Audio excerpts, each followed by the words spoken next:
അസ്സലാമു അലൈക്കും. റമീസ് കിച്ചൻ്റെ പുതിയൊരു വീഡിയോയിലേക്ക് എല്ലാവർക്കും സ്വാഗതം. ഇന്ന് ഞാൻ വന്നിട്ടുള്ളത് നല്ല ടേസ്റ്റി ആയിട്ടുള്ള ഒരു ഡെസേർട്ടിൻ്റെ റെസിപ്പിയുമായിട്ടാണ്. നമുക്ക് ഇതൊക്കെയല്ലേ വരുന്നത്, അപ്പോൾ പെരുന്നാളിനൊക്കെ തയ്യാറാക്കാൻ പറ്റുന്നതും അതുപോലെ തന്നെ നമുക്ക് എന്തെങ്കിലും പാർട്ടിയൊക്കെ ഉണ്ടാവുമ്പോഴോ അല്ല എന്നുണ്ടെങ്കിൽ വീട്ടിലെ കുട്ടികൾക്കൊക്കെ തന്നെ റെഡിയാക്കി കൊടുക്കാൻ പറ്റുന്ന നല്ല ഹെൽത്തി ആയിട്ടുള്ള ഒരു സ്വീറ്റാണിത്. ഇത് ഉറപ്പായിട്ടും നിങ്ങൾക്ക് എല്ലാവർക്കും ഇത് ഇഷ്ടപ്പെടും. സൂപ്പർ ടേസ്റ്റാണ് കേട്ടോ കഴിക്കാനായിട്ട്. വളരെ സിമ്പിളായിട്ട് നമ്മുടെ വീട്ടിലുള്ള എപ്പോഴും ഉണ്ടാവുന്ന ഒരു ഇൻഗ്രീഡിയൻസ് വെച്ചിട്ട് നമുക്കിത് തയ്യാറാക്കിയെടുക്കാം. അപ്പോൾ നമുക്ക് നേരെ വീഡിയോയിലേക്ക് പോവാം. ഈ ഒരു റെസിപ്പി തയ്യാറാക്കാനായിട്ട് നമുക്ക് മെയിനായിട്ട് വേണ്ടത് ക്യാരറ്റാണ്. അതിനായിട്ട് ഞാനിവിടെ ഈ വലിപ്പത്തിലുള്ള 2 ക്യാരറ്റാണ് കേട്ടോ എടുത്തിട്ടുള്ളത്. നിങ്ങളുടെ കയ്യിൽ ചെറിയ ക്യാരറ്റാണെന്നുണ്ടെങ്കിൽ 3 വരെ എടുക്കാം കേട്ടോ. നല്ലപോലെ വാഷ് ചെയ്ത ശേഷം ക്ലീൻ ചെയ്ത് എടുത്തിട്ടുള്ളതാണ്. ഇനി ഇതൊന്ന് ചെറിയ പീസായിട്ട് കട്ട് ചെയ്തിട്ടൊന്ന് എടുക്കണം. ഇതേപോലെ ചെറിയ പീസായിട്ട് കട്ട് ചെയ്തെടുക്കുക. ഇനി ഇതൊരു മിക്സിൻ്റെ ജാറിൽ നിന്ന് ഇട്ട് കൊടുക്കാം.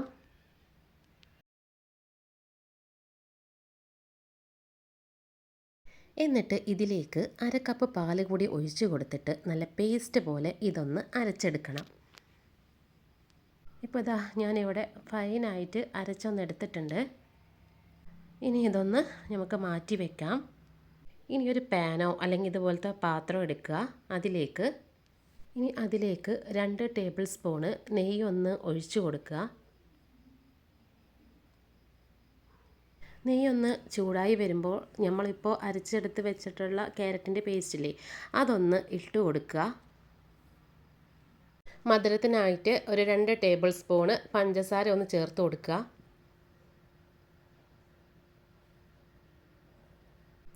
ഇനി ഒരു നുള്ള് ഉപ്പിട്ട് കൊടുക്കുക. ഇത് നന്നായിട്ടൊന്ന് മിക്സ് ചെയ്തെടുക്കണം. അതേപോലെ തന്നെ ക്യാരറ്റിൻ്റെ പച്ച ടേസ്റ്റൊക്കെ ഉണ്ടാവുമല്ലോ, അതൊക്കെ മാറുന്നത് വരെ ഇതൊന്ന് കുക്കായിട്ട് വരണം.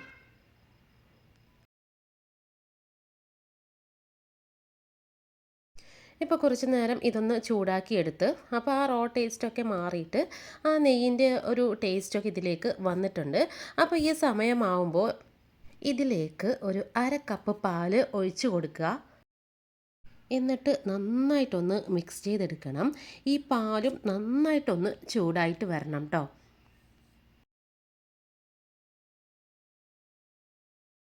ഇപ്പോൾ ഇതൊന്ന് ചൂടായി വരാനായിട്ട് തുടങ്ങിയിട്ടുണ്ട്. അപ്പോൾ ഇനി ഇതിലേക്ക് ഒരു 1/2 കപ്പ് റവ ചേർത്ത് കൊടുക്കാം. ഞാൻ എടുത്തിട്ടുള്ളത് വറുത്തിട്ടുള്ള റവയാണ്. നിങ്ങൾക്ക് വറുത്തിട്ടുള്ള റവയോ വറുക്കാത്ത റവയോ ഏതായാലും കുഴപ്പമില്ല, ഏത് വേണമെങ്കിലും എടുക്കാം കേട്ടോ. ഇനി കൈയെടുക്കാതെ നല്ലപോലെ ഇങ്ങനെ മിക്സ് ചെയ്ത് കൊടുക്കാം. നമുക്കറിയാലോ റവയൊക്കെ പെട്ടെന്ന് തന്നെ തിക്കായിട്ട് വരും. അപ്പോൾ അതിൻ്റെ പേരിൽ ഇതുപോലെ ഇങ്ങനെ മിക്സ് ചെയ്ത് കൊടുക്കണം.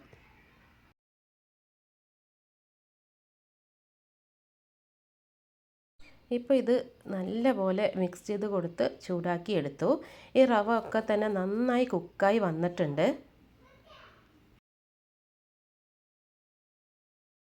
അപ്പോൾ ഇതൊന്ന് ചെറുതായിട്ട് ഇതൊന്ന് തിക്കാവാൻ തുടങ്ങുന്നുണ്ട്. അപ്പോൾ ഇത്രയും മതി. ഈ പാത്രത്തിൽ നിന്ന് കണ്ടില്ലേ വിട്ട് വരുന്ന സ്റ്റേജ് ആയിട്ടുണ്ട്. ഈ സമയമാകുമ്പോൾ നമുക്ക് ഫ്ലെയിം ഒന്ന് ഓഫ് ചെയ്യാം. എന്നിട്ട് ചെറുതായിട്ടൊന്ന് ചൂട് പോവാനായിട്ട് ഈ പാത്രത്തിൽ നിന്ന് ബൗളിലേക്കോ അല്ലെങ്കിൽ വേറൊരു പ്ലേറ്റിലേക്കോ മാറ്റി കൊടുക്കാം കേട്ടോ. ഒരുപാട് ചൂട് പോവേണ്ട ആവശ്യമൊന്നുമില്ല കേട്ടോ. ചെറിയൊരു ചൂടിൽ തന്നെ വേണം നമുക്കിത് ഷേപ്പ് ചെയ്തെടുക്കാനായിട്ട്. അപ്പോൾ അതിന് വേണ്ടിയിട്ട് കുറച്ച് നേരം ഇതൊന്ന് മാറ്റി വെക്കാം. ഇപ്പോൾ ഇതൊരു പ്ലേറ്റിലേക്ക് മാറ്റിയിട്ടുണ്ട്. ഇപ്പോൾ ഇതിന് ചെറുതായിട്ടൊരു ചൂടേ ഉള്ളൂ കേട്ടോ. കയ്യിലേക്ക് എടുക്കാൻ പറ്റുന്ന ചൂടൊക്കെ ഉള്ളൂ. ഇനി നമുക്കിതൊന്ന് ഷേപ്പ് ചെയ്തെടുക്കണം. അതിന് വേണ്ടിയിട്ട് കയ്യിലേക്ക് വെളിച്ചെണ്ണയോ നെയ്യോ ഒന്ന് സ്പ്രെഡ് ചെയ്ത് കൊടുക്കുക. എന്നിട്ട് ചെറിയൊരു വലുപ്പത്തിൽ നമുക്കിതൊന്ന് ഷേപ്പ് ചെയ്തെടുക്കാം കേട്ടോ. അപ്പോൾ കണ്ടോ, ഈ ഒരു വലുപ്പത്തിലാണ് ഞാൻ ചെയ്തെടുത്തിട്ടുള്ളത്. ഇനി വലുപ്പമൊക്കെ അവനവൻ്റെ ഇഷ്ടം പോലെ കൂട്ടിയോ കുറച്ചൊക്കെ കൊടുക്കാം കേട്ടോ. അപ്പോൾ ഞാൻ ഈ ഒരു വലുപ്പത്തിൽ ചെയ്തെടുത്തേ ഉള്ളൂ കേട്ടോ. ബാക്കിയുള്ളതും ഇതുപോലെ തന്നെ ഒന്ന് ചെയ്തെടുക്കുക കേട്ടോ, ഷേപ്പാക്കി എടുക്കുക.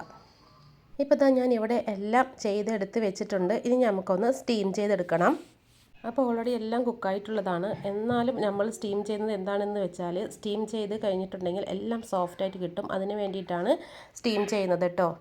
അതിന് വേണ്ടിയിട്ട് ഞാനിവിടെ ഒരു ഇഡ്ഡലി പാത്രമാണ് എടുത്തിട്ടുള്ളത്. അതിൽ കുറച്ച് വെള്ളം ഒഴിച്ച് കൊടുത്തിട്ട് അത് ചൂടായിട്ട് വന്നിട്ടുണ്ട്. അപ്പോൾ ഈ ഒരു പാത്രത്തിലേക്ക് നമ്മളൊന്ന് ഓയിലൊന്ന് ബ്രഷ് ചെയ്ത് കൊടുക്കുക. എന്നിട്ട് ഈ ബൗൾസ് എല്ലാം ഇതിലേക്കൊന്ന് ഇട്ട് കൊടുക്കുക. ഇതൊന്ന് അടച്ച് വെച്ചിട്ട് മീഡിയം ഫ്ലെയിമിൽ 5 മിനിറ്റ് ഒന്ന് സ്റ്റീം ചെയ്തെടുക്കാം. ഇപ്പോൾ ഇവിടെ ഒരു 5 മിനിറ്റ് കഴിഞ്ഞിട്ടുണ്ട്. ഇതൊന്ന് ഓപ്പൺ ചെയ്യാം. ഇപ്പോൾ ഇവിടെ എല്ലാം തന്നെ നല്ലപോലെ റെഡിയായിട്ട് കിട്ടിയിട്ടുണ്ട്. ഇനി കുറച്ച് നേരം ചൂട് പോവാനായിട്ട് ഇതൊന്ന് മാറ്റി വെക്കാം. ഇപ്പോൾ ചെറുതായിട്ട് ഇതിൻ്റെ ചൂടൊക്കെ ഒന്ന് പോയി കിട്ടിയിട്ടുണ്ട്. ഇതിപ്പോൾ കണ്ട ഞാൻ പറഞ്ഞ പോലെ തന്നെ നല്ലപോലെ സോഫ്റ്റായിട്ട് കിട്ടിയിട്ടുണ്ട്. ഗുലാബ് ജാമുനൊക്കെ ഇല്ലേ, അതുപോലെ നല്ല സോഫ്റ്റായിട്ട് വന്നിട്ടുണ്ട്. അപ്പോൾ ഇതൊന്ന് നമുക്ക് മാറ്റി വെക്കാം. ഇനി ഇവിടെ ഇതുപോലത്തെ പാത്രമോ അല്ലെങ്കിൽ പാനോ എടുക്കുക. ഇനി അതിലേക്ക് ഒരു 1/2 ലിറ്റർ പാൽ ഒന്ന് ഒഴിച്ചു കൊടുക്കുക. ഇനി കുറച്ച് നേരം ഇതൊന്ന് ചൂടാക്കി എടുക്കാം.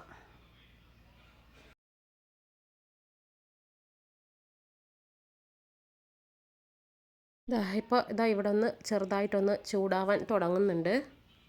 ആവി വന്ന് തുടങ്ങി. അപ്പോൾ ഇനി ഇതിലേക്ക് ഷുഗർ ചേർത്ത് കൊടുക്കാം. 1/4 കപ്പ് ഷുഗറാണ് കേട്ടോ ഇവിടെ ചേർത്ത് കൊടുക്കുന്നത്. ഇനി ഇതിലേക്ക് കണ്ടൻസ്ഡ് മിൽക്ക് ചേർത്ത് കൊടുക്കുന്നുണ്ട്. അതുകൊണ്ടാണ് ഇതിൽ 1/4 കപ്പ് മാത്രം പഞ്ചസാര ചേർക്കുന്നത് കേട്ടോ. ഇനി നിങ്ങൾ കണ്ടൻസ്ഡ് മിൽക്ക് ചേർത്ത് കൊടുക്കുന്നില്ല എന്നുണ്ടെങ്കിൽ ഒരു 1/2 കപ്പ് പഞ്ചസാരയൊക്കെ ചേർത്ത് കൊടുത്തോളൂ കേട്ടോ. ഇനി ഇത് കുറച്ച് നേരം കൂടെ ചൂടായിട്ട് നല്ലപോലെ ഒന്ന് തിളച്ച് വരട്ടെ.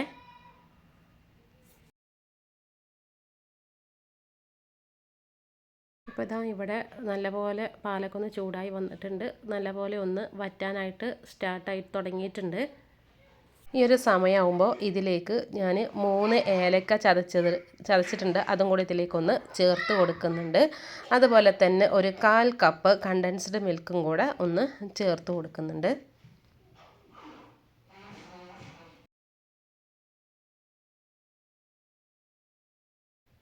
എന്നിട്ട് നന്നായിട്ടൊന്ന് മിക്സ് ചെയ്തെടുക്കുക. ഇപ്പോൾ ഇതിവിടെ ഞാൻ നന്നായിട്ടൊന്ന് മിക്സ് ചെയ്തെടുത്തിട്ടുണ്ട്. ഇനി കുറച്ച് നേരം കൂടെ ഇതൊന്ന് ചൂടാക്കി എടുക്കാം. ഇതിപ്പോൾ വീണ്ടും ഇതൊന്ന് നല്ലപോലെ ചൂടായി വന്നിട്ടുണ്ട്. ഇത് വറ്റി വരാനായിട്ട് തുടങ്ങിയിട്ടുണ്ട്. ഇനിയിപ്പോൾ നമുക്ക് ഇതിലേക്ക് സ്റ്റീം ചെയ്തെടുത്തിട്ടുള്ള ക്യാരറ്റ് ബോൾസില്ലേ, അതൊന്ന് ഇട്ട് കൊടുക്കാം. ബോൾസ് ഇട്ട് കൊടുക്കുമ്പോൾ ഞാൻ കുറച്ച് എടുത്ത് മാറ്റി വെച്ചിട്ടുണ്ട്. ലാസ്റ്റ് ഒന്ന് ഗാർണിഷ് ചെയ്തെടുക്കാൻ വേണ്ടിയിട്ടാണ്. 5-6 മാറ്റി വയ്ക്കുക. ബാക്കിയുള്ളതെല്ലാം മുഴുവനായിട്ടും ഇട്ട് കൊടുക്കുക. എന്നിട്ട് നല്ലതുപോലെ ഒന്ന് മിക്സ് ചെയ്തെടുക്കാം. ഇതുപോലെ മിക്സ് ചെയ്തെടുത്തതിന് ശേഷം പാലിൻ്റെ മധുരവും ടേസ്റ്റും ഒക്കെ ഈ ബോൾസിൻ്റെ അകത്ത് കിട്ടാൻ വേണ്ടിയിട്ട് 1 മിനിറ്റ് ഒന്ന് അടച്ച് വെച്ചിട്ട് കുക്ക് ചെയ്തെടുക്കാം. ഇനി ഇതൊന്ന് തുറന്നിട്ട് നല്ലപോലെ ഒന്ന് ഇളക്കി കൊടുക്കുക.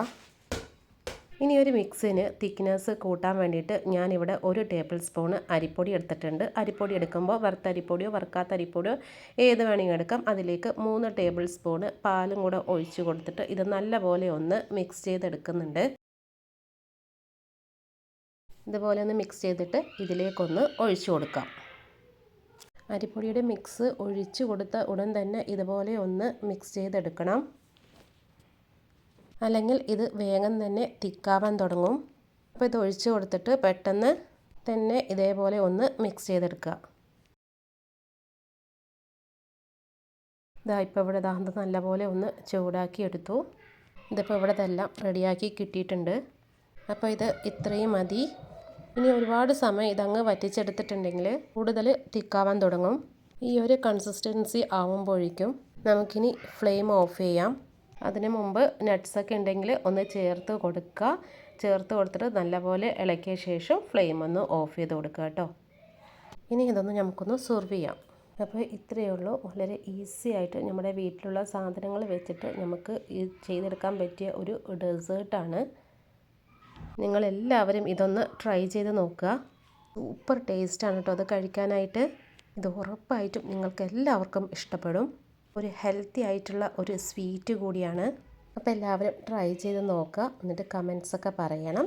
അപ്പോൾ ഇത്രയേ ഉള്ളൂ ഇന്നത്തെ ഒരു വീഡിയോ. ഈ വീഡിയോ നിങ്ങൾക്ക് ഇഷ്ടമായാൽ ലൈക്ക് ചെയ്യുക, ഷെയർ ചെയ്യുക, സബ്സ്ക്രൈബ് ചെയ്യുക. കൂടാതെ തൊട്ടടുത്തുള്ള ബെൽ ബട്ടൺ ക്ലിക്ക് ചെയ്തിട്ട് അതിൽ ഓൾ എന്ന ഓപ്ഷനിൽ കൂടെ ക്ലിക്ക് ചെയ്യുക. എന്നാലേ ഞാനിടുന്ന എല്ലാ വീഡിയോസിൻ്റെ നോട്ടിഫിക്കേഷൻ നിങ്ങൾ കറക്റ്റായിട്ട് കിട്ടുകയുള്ളൂ. അടുത്ത വീഡിയോയിൽ കാണുന്നത് വരെ ലവ് യു ആൻഡ് ബൈ.